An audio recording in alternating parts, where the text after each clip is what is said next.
Well, hello and welcome to North Star Oasis. I'm your host, Jeff Williams. We're here on the 19th day of December, 2019. Welcome. Glad to have you. If you're anything like me, which most of you are not, being a big political junkie, if you kind of notice, I might be a little haggard today, a little slow to speech, a little tired, kind of looking a little almost like death warmed over, but I'm a little bit better than that. It's a long night last night. Yeah, a very long political night last night. If you're sitting in front of the computer or the TV set, I'm sure you were probably tuned into what was going on with the impeachment battle. It wasn't really much of a battle. Some people call it farce. I'd agree with them. Anyhow, President Donald John Trump became the third president in United States history to be impeached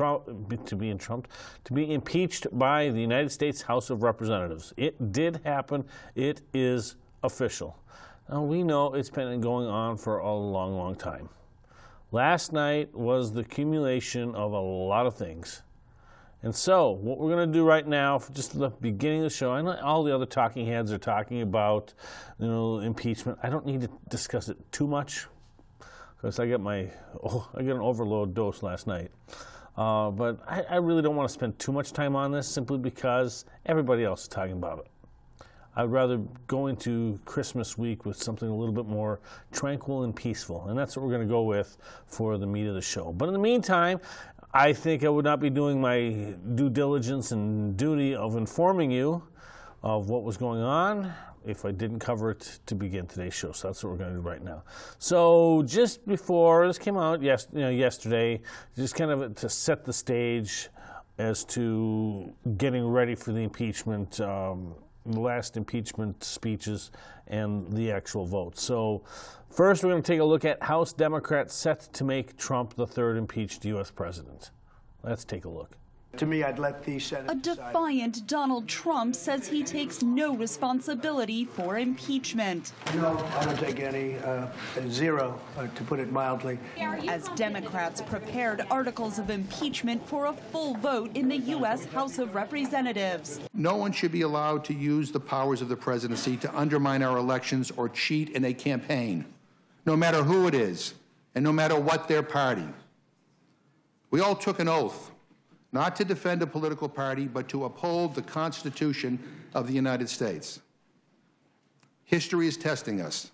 But Republicans say history will view the move differently. There's no way this can or should be viewed as legitimate.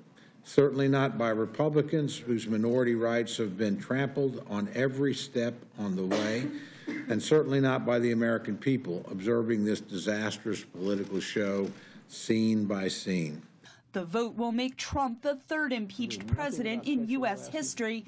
Democrat Zoe Lofgren, involved in all three modern impeachments, says Trump's actions are the most serious. It's never happened before in the history of our country that a president would just simply say, I don't like what you're doing, and you get no information from me.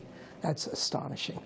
Several House Democrats who represent Trump-supporting areas agree, risking their political fates in next year's election to vote for impeachment. This is not something that you can do based on polls and based on what a political consultant tells you to do. And I feel firmly in that, and the voters will have a chance to decide next year. And, the biggest honor of my life to represent this district, but I'm not going to compromise my integrity to do it. This is the articles that we wrote? The impeachment battle in the U.S. House has deepened party divides, and the coming trial is already dividing Senate leaders. The head of the Republican-majority Senate has said he will work closely with the White House. The Senate is meant to act as judge and jury, to hear a trial, not to rerun the entire fact-finding investigation because angry partisans rushed sloppily through it. But the Senate impeachment is meant to hold a president accountable, said his Democratic counterpart. Mitch McConnell said proudly he is not an impartial juror. Do the American people want Mitch McConnell not to be an impartial juror in this situation? And I would ask every one of my Republican Senate colleagues, are you impartial jurors? The 3-month impeachment process about to end in the U.S. House and is just getting started in the U.S. Senate. Catherine Gibson, VOA News, Capitol Hill. And so there you have it. That is exactly what was going into the last political debate prior to the impeachment votes. Now, of course, you hear Senator Chuck Schumer talk about, the impartiality and fairness and all that, like he's fair. When has Chuck Schumer ever been fair to a Republican? I don't think that's ever been happening in the 32 or 36 years that he's been in Congress. So I take Chuck Schumer's words at face value, honestly. Nonetheless, we got this clip was going into the debate proceedings. So now we're going to show you highlights from last night's impeachment debate. We're not going to show you long highlights. We are not going to show you 20 minutes or an hour worth. I think we got most of it right here. If a president undermining our national security and using the federal government for his own selfish personal gain is not impeachable conduct, then, Madam Speaker, I don't know what is. I believe this is the most unfair, politically biased, rigged process that I have seen in my entire life. If Republicans want to defend the president's indefensible behavior, they can do so. I believe the Democrats are tearing this country apart. They're tearing families apart. This is incredibly divisive and has lowered the bar for what future presidents will face. When Jesus was falsely accused of treason, Pontius Pilate gave Jesus the opportunity to face his accusers. During that sham trial, Pontius Pilate afforded more rights to Jesus than the Democrats have afforded this president in this process. When just because you hate the President of the United States and you can find no other reason other than the fact that you're so blinded by your hate that you can't see straight, that you've decided the only way we can make sure this president doesn't get elected again is to impeach him. President Trump's behavior is exactly what our founders feared most. They knew that with the awesome power of the presidency came the risk of a president abusing that power for personal gain. Dear Ellie and James, this is a moment that you will read about in your history books. Today, I will vote to impeach the President of the United States. Mommy, what did Grandma do? I want my daughter to be able to tell her children, Grandma did the right thing, because in America, no one is above the law. The president did nothing wrong in this issue. It's a sham, a witch hunt, and it's tantamount to a coup. I see coming off a president who will put his head down even through this sham impeachment, and he will do his job. He will put the American people first. He will tell them that I care about you. I'm about to say something my Democratic colleagues hate to hear. Donald J. Trump is President of the United States. We used to care about democracy. We used to care about our allies. We used to stand up to Putin and Russia. We used to. On this vote, the yeas are 230, the nays are 197, present is 1. Article 1 is adopted. The question is on adoption of Article 2. The question is on the adoption of Article 2. Those in favor say aye. Those opposed, nay. The ayes have it. On this vote, the yeas are 229, the nays are 198, present is 1. Article 2 is adopted. So as far as that little snub thing where, Nancy Pelosi had that stern look and she was shouting down her own, or not shouting down, but motioning her own members to not... Glaring down. Yeah, glaring down. That's a better word. When that happened, I'm still convinced that Nancy Pelosi is still a very smart cookie when it comes to having political savvy. She may sound incompetent. That's a ruse, folks. This is a person who's been in Congress, and I'm 48 years old. I've been out of high school for a long time, 30 years. She was in the U.S. House of Representatives before I actually made it into my high school years. You're not going to stick around Congress and become the Speaker of the House. You're not going to be there for about 35 years and be dumb. That just doesn't happen. Here's the thing that I think happened, and I'm going to try to keep this kind of really simplistic but brief. Nancy Pelosi knows and understands that this whole impeachment charade is exactly that. It's a charade. The impeachment process is a political tool. The founders, when they drafted the Constitution and left this provision in, they had seen what had happened in the English Civil War to know that if you ever actually do have a corrupt monarch, a corrupt head of state, what's the word, there has to be provision for removal. But it cannot just be used willy-nilly for partisan political purposes. They knew that. That's why they made it so vague, but it's complicated. They knew this because it had just happened not too long before. An English monarch was beheaded in the English Civil War in the 1640s. They wrote this 150 years later, and believe me, the English Civil War was still very much in the minds of the Founding Fathers.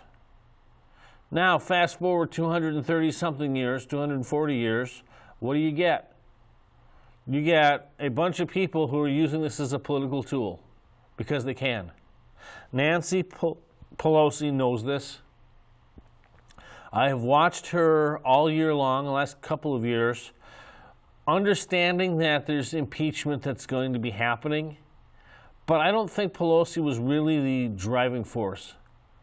Somewhere in the backdoor deals of the Democratic Party, within their hierarchy and structure, Nancy Pelosi knows she's doing the bidding for somebody else. And she is astute to know that you never bite the hand that feeds her. If you're Speaker of the House and you want members, you have to do your bidding for the donors. That's the way it works in politics. Who, of course, are the donors listening to? Most likely, and I've said this many times before, that this is Hillary Clinton has her fingerprints all over this. She has been the one who maneuvered her way, and Donna Brazile confirmed this after the 2016 elections. Donna Brazile confirmed publicly that Hillary Clinton and the Clinton campaign run the DNC. And then not too long after that, after the election in 2016, there came the purge within the DNC officer ranks, the Democrat National Committee, and consequently, everybody there pretty much now is at the beck and call of Hillary Clinton. If you are the Speaker of the House and you want Democrat members of Congress, you need the funding, and you cannot upset the people who are running the DNC, and if they're the ones who say you're going to impeach, you're going to impeach. And even if you know that impeachment is going to be a bad thing for the upcoming elections, you're still going to do what you need to do to get the money and keep the power. Nancy Pelosi is being Hillary Clinton's yes woman. Clear and simple. That's what's happening. Nancy Pelosi knows this was not a good day for the Democratic Party. And all throughout the speeches and all throughout the night, the theme was, this is a sad day for America. No, it was a sad day for the Democratic Party. Solemn. It was a solemn day. Well, I've heard sad and solemn, but yes, I think solemn was what they were using in Congress. Sad is what all my Democrat friends have been telling me all night, last night, and all day today. It's sad. Yes, I will say it's sad. It is extremely sad when you're impeaching a president for nothing. Abuse of power. For making a phone call to the president of Ukraine, which, according to the Constitution, is part of the president's legal responsibilities. If he does not make the phone call to the Ukraine, then there is actually legitimate grounds of impeaching. It would be dereliction of duty. If you do not make a phone call to a foreign leader when you have to, you're dereliction of duty. That's actually a stronger case for impeachment than this abuse of power nonsense. But that's where the Democrats want to go, abuse of power. And then this obstruction of Congress. There is something called executive privilege, which comes from being the executive branch. There are things that can and cannot be done because of the separation of power between the branches. Obstruction of Congress is not an impeachable offense. And the Democrats know that. And so now, what's happening? Well, what happened after all of this? Well, they had the vote, and you just saw the votes. So now, what happens next? And I think the first thing we're going to take a look at, and mind you, I'm going to set one other thing up.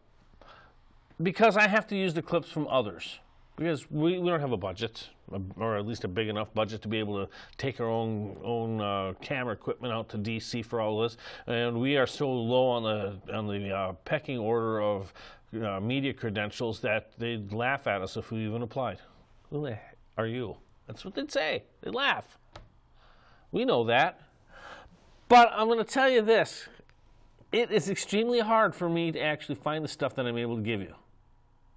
It is. Because most of the major news media, we can't use their stuff. They're going to, when we set it up on Facebook and YouTube, they ding us and we have to take it down. That's copyright. We understand that. So even if we're using C-SPAN video, stuff that's not copyrightable because it's government owned, which is actually where most of this comes from, it's the fact that it's packaged a certain way, we get dinged. So I have to find the stuff, or if we have talking heads giving their opinions on what's going on, we have to kind of circumvent that with just finding the clip so I can be the talking head to tell you what's going on. Besides, I know more about what's going on than the talking heads do. Sorry, I've been in this business for 35 years. So that means I have to do some scrutiny onto who I think tells a balanced story. And that's what I want out of clips. I want Democrats and Republicans. I don't want it all Republicans. I don't want it all Democrats. I don't want all Trump, and I don't want all Pelosi. We need to have a good mix. That's one of the things that I hope you appreciate about coming on here. I'm going to give you my opinion and what I see. Yes, it's going to have more of a conservative bias because that's who I am as a voter and a person. But at the same time, when I use clips, I want you to be able to see the side of the story that you don't see from everywhere else. And you know what that means? I also have to go sometimes outside of the country in order to give you a better balanced look at a process like this. I'm serious. That House Democrats set to make Trump third impeached U.S. president clip, the first one we played, that one was Voice of America, partially funded by the United States government. Our second clip, Trump impeachment debate highlights, where you actually had Republicans and Democrats talking, and you saw a little thing with Nancy Pelosi. That was from the UK Guardian. I couldn't. It was recorded through C-SPAN, but UK Guardian recorded through C-SPAN, and they gave you a much more better synopsis of both sides of the debate than what you find with any of the major networks. And yes, I will even throw Fox News into that. So now, even there for this next piece on Trump impeachment, what happens next? If you really kind of want to know the process of what happens next, we went to Al Jazeera. Wow. We had to go to Al Jazeera in order to give you a balanced story. It shows you the decline of the objectivity in the news media today. And quick little side story before we play this clip on Al Jazeera. I have to laugh because back in my Air Force career when I was in public affairs, I had an exercise that I was at in, I won't disclose the base, but I was portraying a media cell, so civilian media, and had to give media training to high-ranking officers. And in this particular instance, it was a press conference, and I had a U.S. Army colonel. This is a guy who's going to be a Brigadier General selectee pretty soon in his career. There was no doubt about that. He was still a rising star. I do not remember the colonel's name. And so we were told, don't use your real name. Just assume a name. Even if it's somebody else that's already on TV, go ahead, just assume a name and assume an affiliation. And I put my hand up and I go, Peter Arnett, Al Jazeera. Now, the inside joke, of course, is that Peter Arnett was with CNN during the Gulf War, but then after that he was full-out socialist. And then, of course, Al Jazeera was always the outlet that Osama bin Laden used to perpetuate his propaganda. And there was no Al Jazeera English that existed at the time of this simulated press conference. Media training. And when I said Peter Arnett, Al Jazeera, the colonel just automatically went next and called on somebody else, and I got a chance to make a complete ass of myself and the colonel by vehemently objecting, just like a civilian member of the press who would have been credentialed with Al Jazeera. Fast forward almost 2 decades, and what do you get? You have Al Jazeera is actually now credentialed U.S. media, which is what I did not see many moons ago when this altercation occurred. And it was all legal. I did not get any hot water for pretty much telling the colonel off. That was kind of the side benefit here, is that he made a major mistake, and I corrected him on it, and he learned a lesson the hard way before. He learned it for real. So now we're going to take a look on Trump impeachment. What happens next? Here is what Al Jazeera English has to say about Trump impeachment. The battle was joined in Battle Creek. President Trump's first reaction to impeachment came in one of the key states he needs to win again in 2020, and it was predictably Trumpian, outright defiance. This lawless partisan impeachment is a political suicide march for the Democrat Party. Have you seen my polls in the last 4 weeks? About a third of his prepared speech focused on impeachment.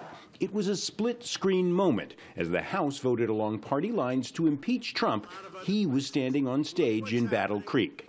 Oh, I think we have a vote coming in. So we got every single Republican voted for us? Whoa. He spoke in a county he won in 2016, in a state he won by the narrowest presidential victory in Michigan history. If you're going to win the presidency, you got to win the close states, and Michigan shapes up to be close again. Trump won Michigan largely on the strength of the votes of working-class white voters in places like here, in rural western Michigan, where some who once built American cars now dismantle them. It remains a region divided. Guys, let's try to have a civil conversation. Okay. This was the reaction to a local congresswoman announcing her support for impeaching Trump. I will be voting yes on obstruction of Congress. There's a small group of protesters outside, but despite the impeachment vote 1,000 kilometers away, for the people inside this arena, Donald Trump can do no wrong. He's got my vote no matter what. I don't care what happens. I think it's all a hoax. They're just trying to beat him any way they can.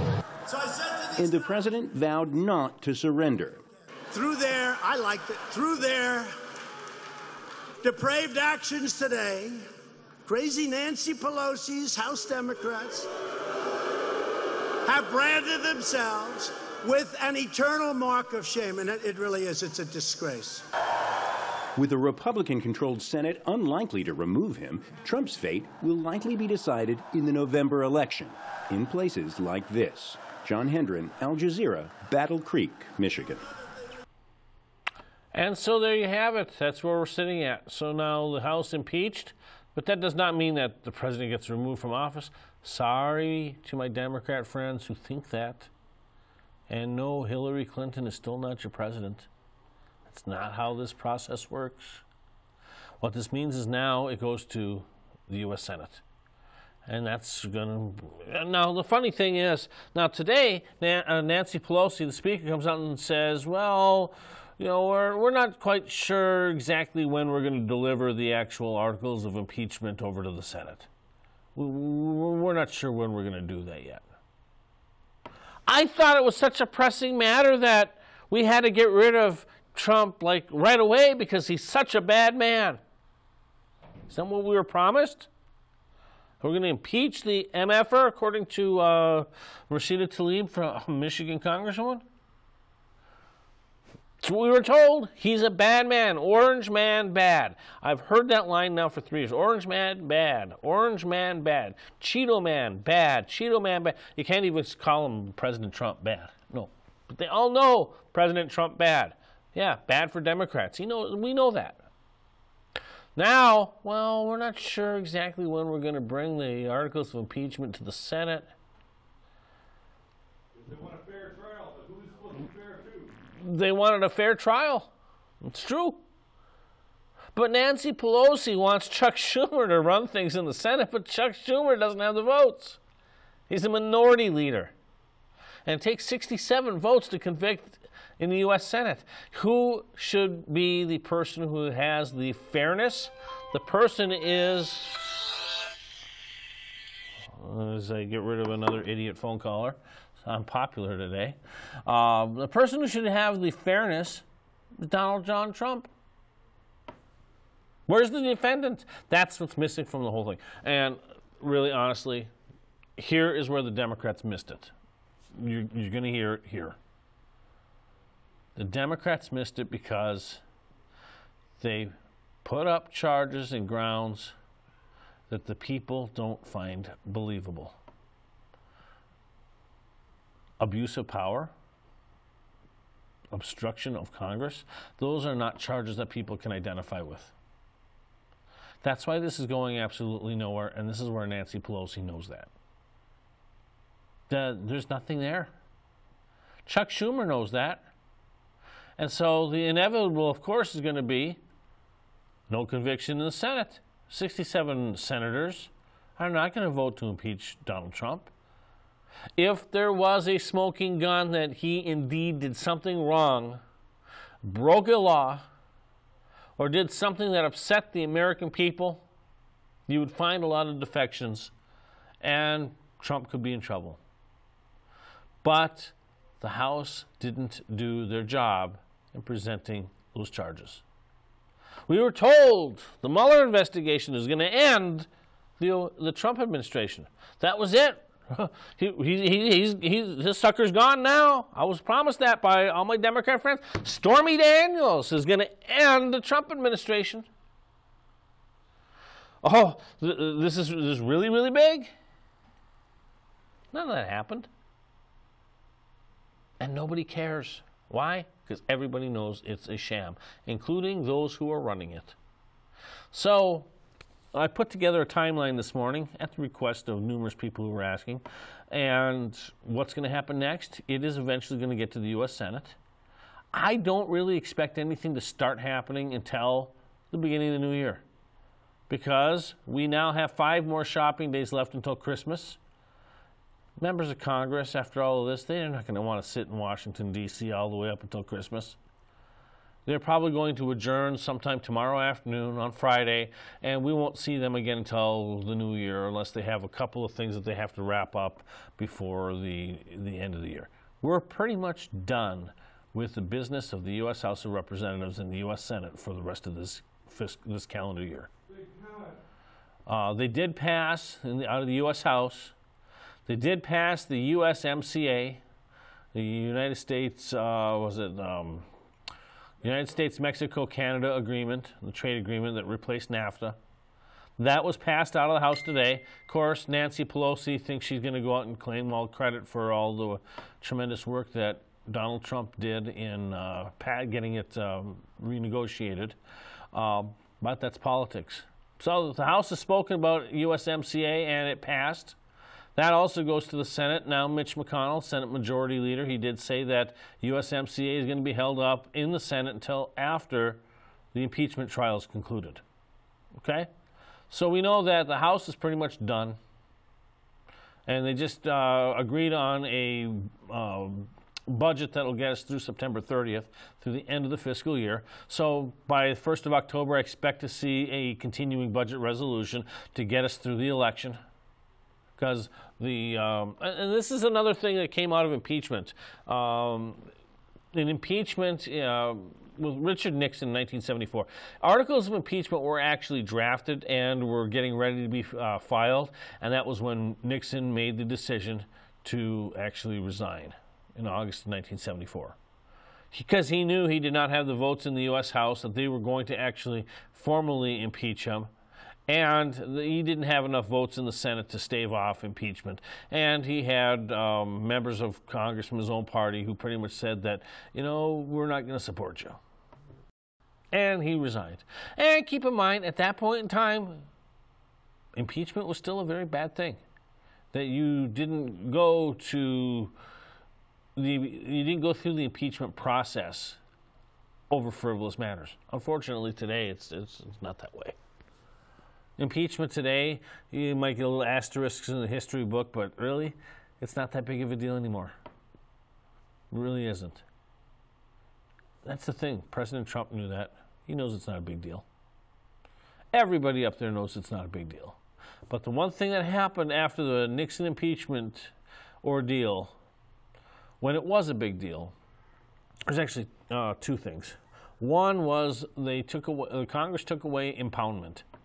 Impoundment was a mechanism where, similar to a line item veto, Congress would authorize funds to be spent on a certain project or in a certain department. And the president, as the chief executive, could determine whether or not all of those funds could actually be spent, or whether he could withhold some of the spending. And Congress passed a law, which was upheld in the courts, that Congress does have the power to change the law and prohibit the policy of impoundment. And we have not had impoundment from the executive branch ever since. Now, it would be interesting if President Trump actually challenged that. And now that he has a more favorable majority on the U.S. Supreme Court, you know, he might be able to get a majority of judges on impoundment to agree with him. There's that possibility that exists, but I don't know. I mean, he's got so many other things he's got to worry about right now and work on that's probably the furthest thing from his mind. But that was the switch he made in 1976. That was after, it might have been 74. But I know between 74 and 76, the Democrats who were controlling Congress at the time had done a lot of things that they had changed, and that was one of them. The other major thing was the changing of the fiscal year, and this I know happened in 1976. 1976, we had a transition quarter because we were going to go from a 12-month calendar year, 12-month fiscal year that merged with the calendar year starting on the 1st of January and ending on the 31st of December, to this new thing where we're going to start the fiscal year the 1st of October. To me, it still does not make sense. Why would you go to the 1st of October? Because every other year you've got elections going on, so nobody wants to actually settle the budget then.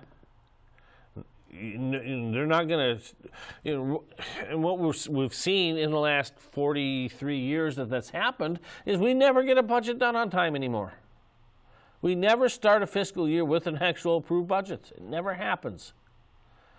So the first quarter, which gets us through the end of the year, on the government ledger, there's a continuing budget resolution. And many years, a second quarter goes on with a continuing budget resolution. And most of the time, the continuing budget resolutions are written as a way of pretty much saying, we're going to spend the same amount we spent last year until we actually pass a budget. Okay. So you don't really have budget increases, you don't have budget decreases, just that we know that we're going to have this much money to spend come the beginning of the fiscal year, and it's not going to impact us too much, unless you get partial government shutdowns and all that. So you can go through half a year, half of a fiscal year, before Congress actually does its job and passes a budget. Half a year. This is what the Democrats gave us 43 years ago. Fiscal irresponsibility in the way we handle budgets.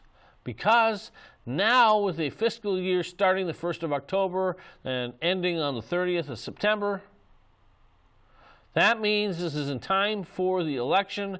That means now the budgets become political tools. And we've been doing it that way for 43 years. So we got through the rest of the budget for the rest of this fiscal year. So there's 1.8 or 1.3 billion or $1 trillion of spending authorized until the 30th of September. Okay, oh yeah, spending bill. I was just corrected. It was a spending bill. And point well taken. Yes, it was a spending bill, not quite the budget. It was close to it. So Congress did that. Congress impeached, or the House impeached. The House went through the budget. The House also passed USMCA. Now the House is about to finish its job for the year. So I wouldn't expect anything on impeachment to actually show up in the Senate until probably maybe the 5th through the 10th of January.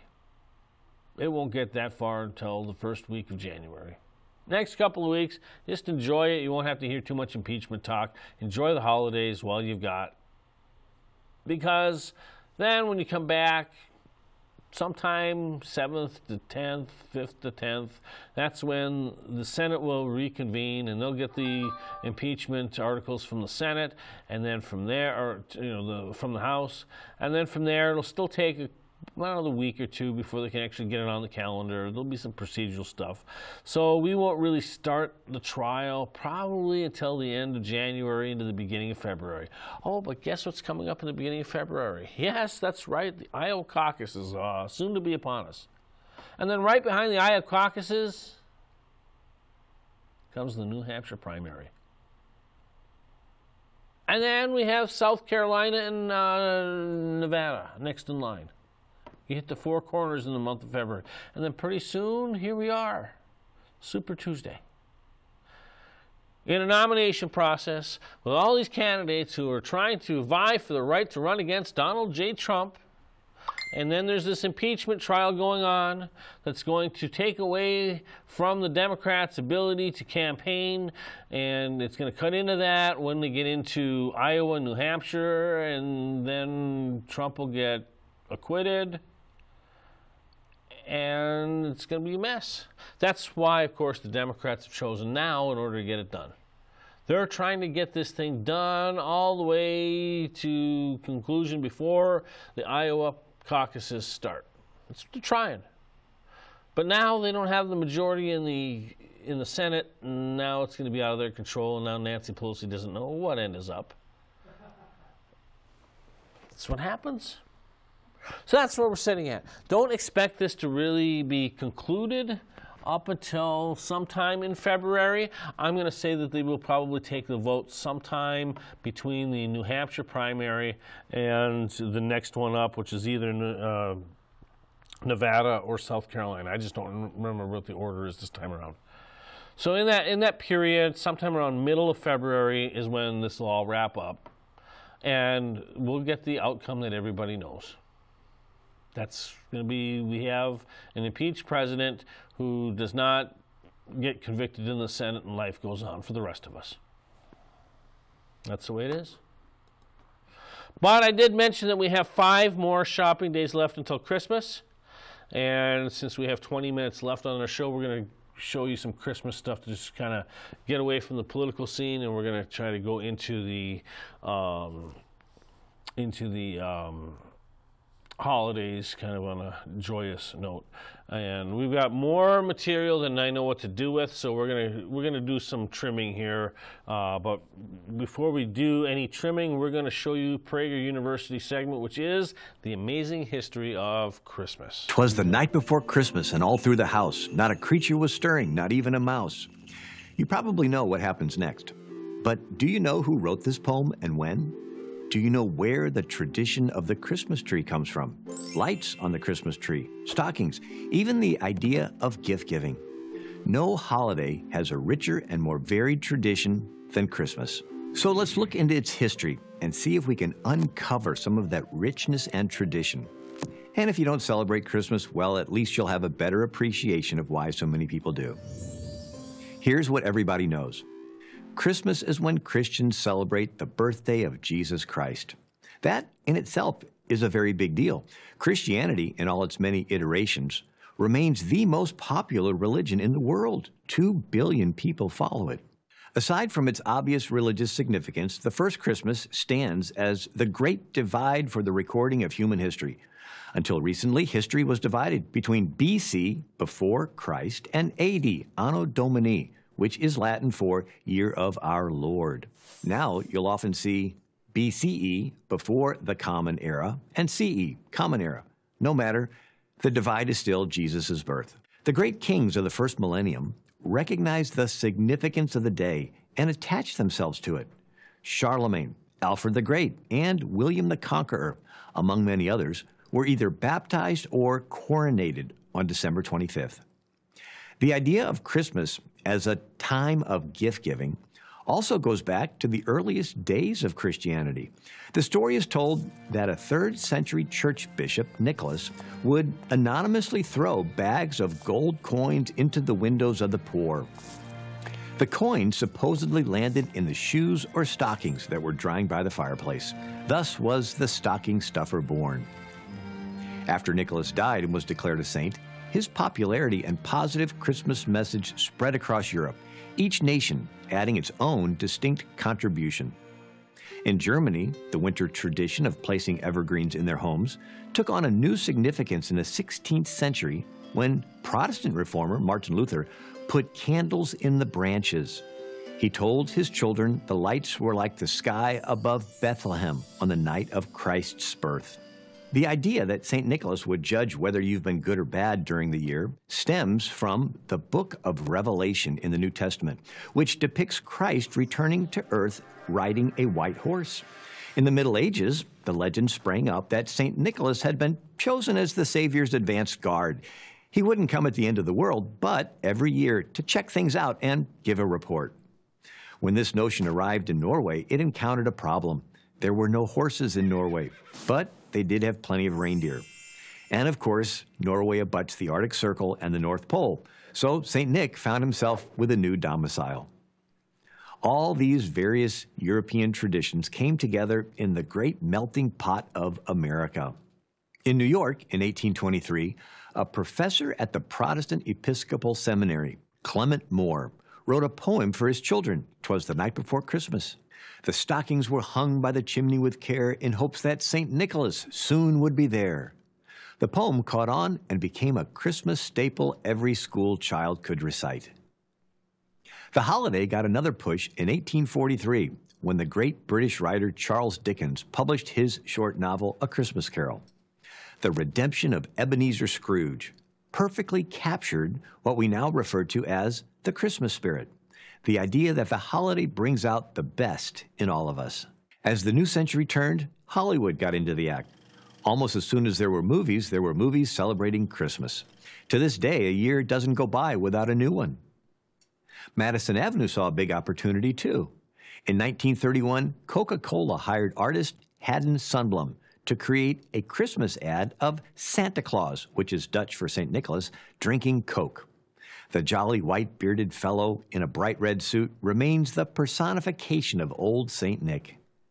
And in perfect melting pot fashion, Irving Berlin, the son of a rabbi, wrote the definitive Yuletide song, White Christmas. Many complain today that the religious aspect of Christmas has been overwhelmed by commerce. Retail sales between Thanksgiving and Christmas are now $1 trillion. This is not a new complaint. The Puritans refused to celebrate Christmas because they thought it trivialized the holiday's religious message. But this remains the minority view. Most people love Christmas and all the things, the lights, the tree, the songs, the movies, and yes, the gifts that come with it. And who can deny that people tend to act a little nicer, a little happier as the special day draws near. In a world that feels so divided, Christmas still unites us. For that, we should all be grateful. I'm William Federer, author of There Really Is a Santa Claus for Prager. And so there's a brief history, and there's actually a little bit more on New York specific that we're going to show you like right away. This is also fascinating because this actually kind of sets the scene for what we're going to go for the remaining of the show. So let's take a look at Santa Claus, born in New York City. By the early 19th century, immigrants from all over Europe were arriving in New York in their hundreds of thousands, all with their own traditions. If St. Nicholas was going to hit the big time, he would first have to become an American. That would take a complete makeover, a change of name, a publicity boost, a bit of pizzazz. It was here in New York that the great publishing industry delivered the goods. I've come to one of the city's oldest and most famous museums. Hidden in the archives is an important clue as to how Father Christmas took off. Curator Jean Ashton brings out the original handwritten poem that gave birth to Father Christmas in 1823. This is the first time we get a proper description of what we call Father Christmas. You tend to say Santa. Yes. We just read out the first few lines. It was the night before Christmas when all through the house not a creature was stirring, not even a mouse. The stockings were hung by the chimney with care in hopes that St. Nicholas soon would be there. So he's still St. Nicholas. He's not Santa Claus. But this is the first time that we get the idea of him coming down the chimney. I think so. The writer of the poem, Clement Clark Moore, took inspiration from the New York he lived in. The horses and carriages in Central Park were a useful starting point.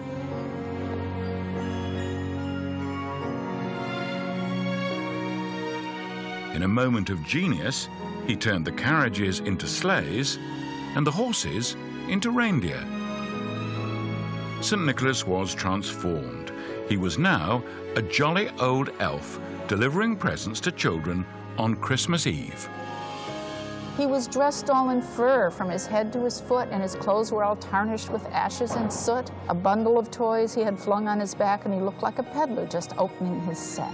Do we get him saying ho, ho, ho? Well, no, we don't yet, but he was chubby and a plump. This is important. He's a right jolly old elf. And I laughed when I saw him in spite of myself. So he's no longer that dour bishop with a crook. He's a jolly old elf. Getting there, aren't we? It wasn't long before New Yorkers started calling St. Nicholas Santa Claus, an Americanization of his Dutch name, Sinterklaas. Out of the archives, Jean's found a book by the 19th century cartoonist Thomas Nast. He illustrated the poem. For the first time, people could see what Santa Claus looked like. This is the first real big image by Thomas Nast, and here he's got all of the characteristics that people talk about with Santa Claus now. He's on the lookout for good children. He's got a record of behavior, the good boys and girls. He's making dollies' clothes here. He looks quite small, though, doesn't he? Yes, he is small. But see, it is Christmas Eve here, and he's got his reindeer. It's a little hard to see there. And there's the Christmas tree, and there he is climbing up. There's the Christmas tree. He's making toys. But this became very, very popular. It was so popular that Nast drew Father Christmas every Christmas for 20 years. Nice little story for girls and for boys is all about Santa Claus, Christmas, and toys. And he's making the toys there. And he's making the toys, yes. It said he's large round the waist, but what care we for that? 'Tis the good-natured people who always get fat. My favorite line is, see, the top of his head is all shining and bare. 'Tis the good men, dear children, who lose all their hair. I think that resonated with his adult It readers. resonates with me, that. Yeah, no, that's good. By the end of the 19th century, Santa Claus had a home at the North Pole, where he could live in secret, free from prying eyes. He had a reindeer and sleigh, a sack full of toys, a brown fur suit that was turning increasingly red, and an amazing ability to climb down chimneys.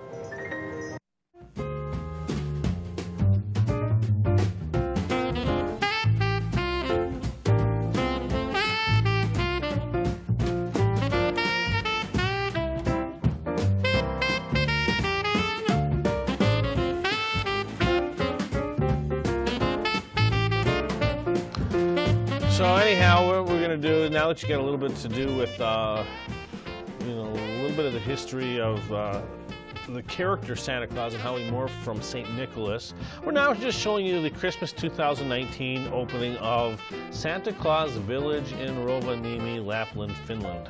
And this was from November 12th, so it was just a month ago. Here in Santa Claus Village at the Arctic Circle in Rovaniemi, Lapland, Finland.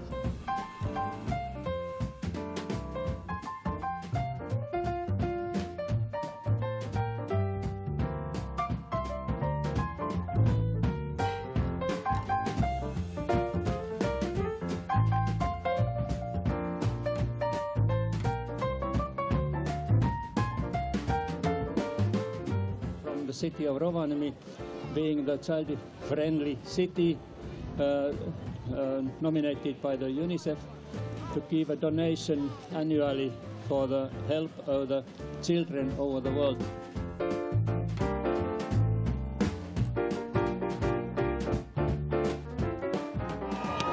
Ladies and gentlemen, go give Santa Claus! So there you have it. We had Santa born in New York City, the commercial character, followed up with the Christmas opening of the Santa Claus Village in Rovaniemi, Finland. That reminds me, you know, with Finland and Lapland, that comes reindeer. How did reindeer become part of this Santa Claus story? Well, here's actually the story. Well, reindeer seem to be a pretty obvious animal to help Santa on his Christmas travels. I am reading from a little story here. They didn't know... they didn't actually become a part of the jolly old St. Nicholas story until the 19th century.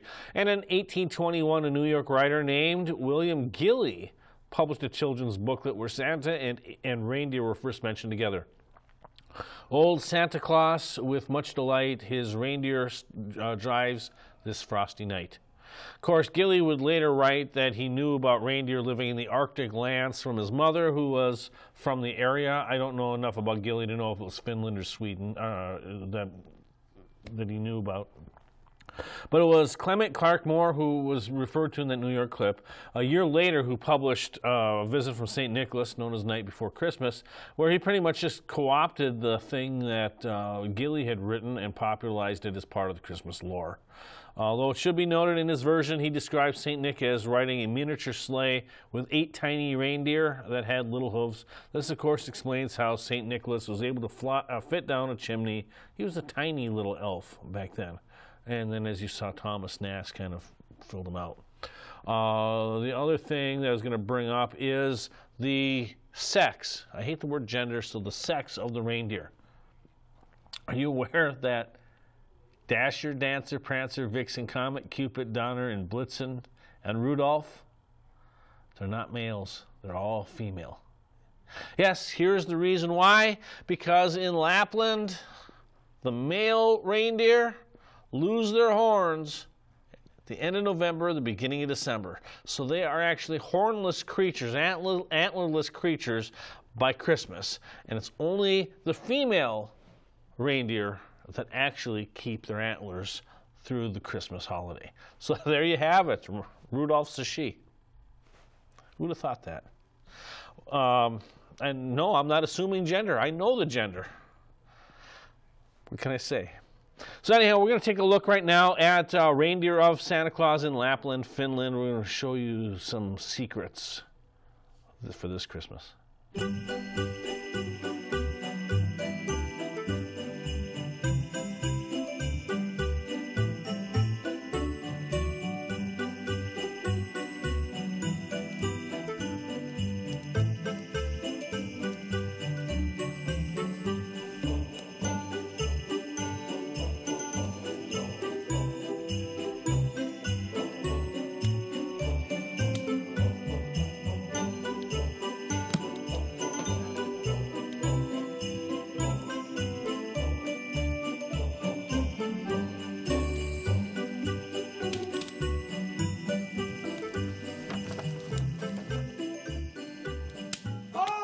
Everyone, I was just reading the letters you have sent me. As you know, Christmas is coming and I still have a lot of preparations to do. Every year I'm nicely surprised with your beautiful letters. I have noticed you are very curious about the reindeer, and I have received thousands and thousands of letters asking about them. Well, then today I'm going to reveal to you some of the secrets of this magical animal here in Lapland.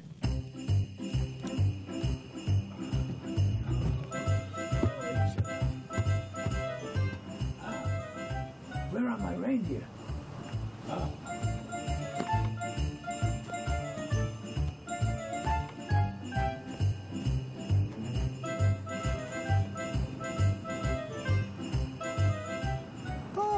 there you are.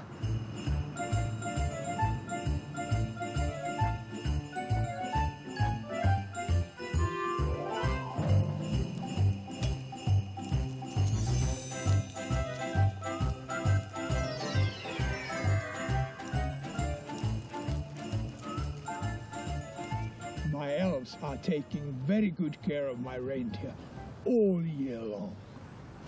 Did you know that reindeer are in many ways very magical animals? They are one of the only mammals that can change the color of their eyes. Let me explain to you. In winter here in Lapland, the days are short and there is not very much light. Now, to see well in the darkness, the reindeer changes the color of its eyes, and its vision can increase about 1,000 times. Incredible, isn't it? So incredible, isn't it? I think that is pretty incredible. I really wish that I'd been able to get into more details about reindeer. I think that this topic is kind of cool to just pull apart to see where all of the stuff from Christmas, that's a magical part of Christmas. That's kind of why I wanted to get off the whole impeachment thing and kind of just give you something fun as we go into the final week. Last 5 shopping days left until Christmas. So with that, we are going to go right into the Christmas departure of Santa Claus with a reindeer ride in Lapland.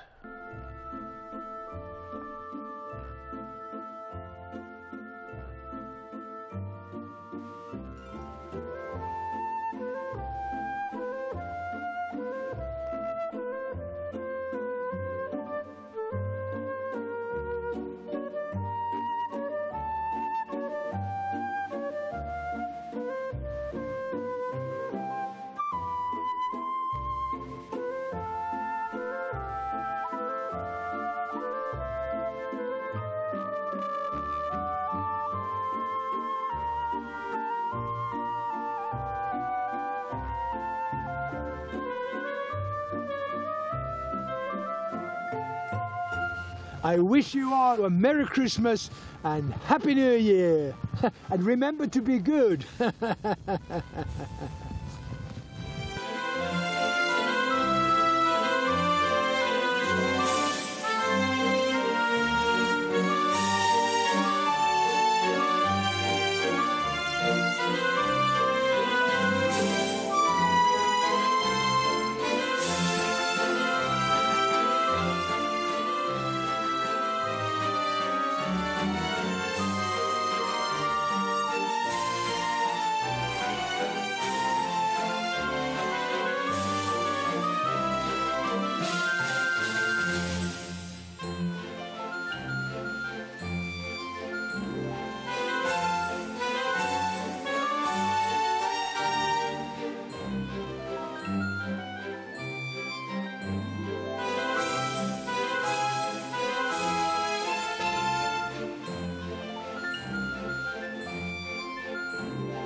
For